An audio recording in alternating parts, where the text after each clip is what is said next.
chaos that's engulfed Libya in the last few weeks has sent ripple effects throughout the society, and one unexpected group has been called up to fill gaps that no one could have anticipated. No, from Scout Benghazi.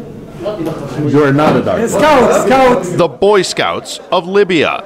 Around 3,500 here in the town of Benghazi are organized and able, and find themselves called upon to take on tasks that many would expect of the state, or at least more professional, trained volunteers.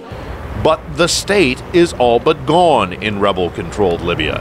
Its offices just burnt out shells.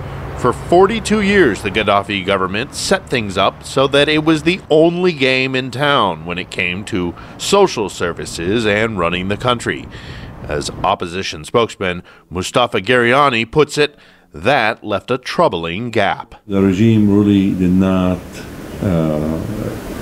invest any time or money in building these institutions.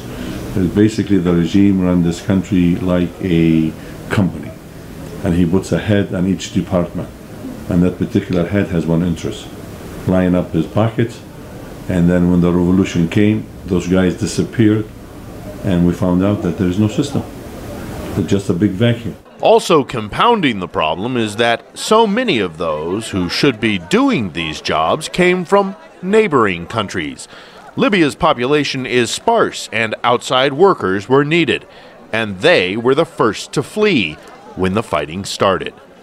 So whether it's working in the bloody mayhem of a hospital or directing traffic because no one trusts anyone in a government uniform, in many cases, it's now scouts who are sorting out the international medical aid that's flooded in. These young boys and men in uniforms recognizable around the world are no longer just a youth organization. They're helping to keep order, a job perhaps well beyond their tender years.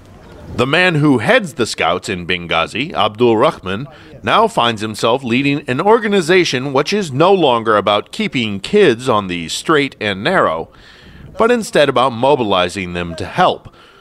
The moment has filled him with pride over what his young charges can do. Because of God and for myself, it adds to my pride being enrolled at the Scout movement. And as an international movement, we offer a service to my country. With my experience and as a history of the movement, we give activities that have a good response, and they praise the Scouts and give us self-satisfaction. Every day, the Scouts, who range in age from 7 to 18, meet to learn vital skills that can be used to help the people of their city, including first aid and organizational skills. It's no longer just about getting a merit badge.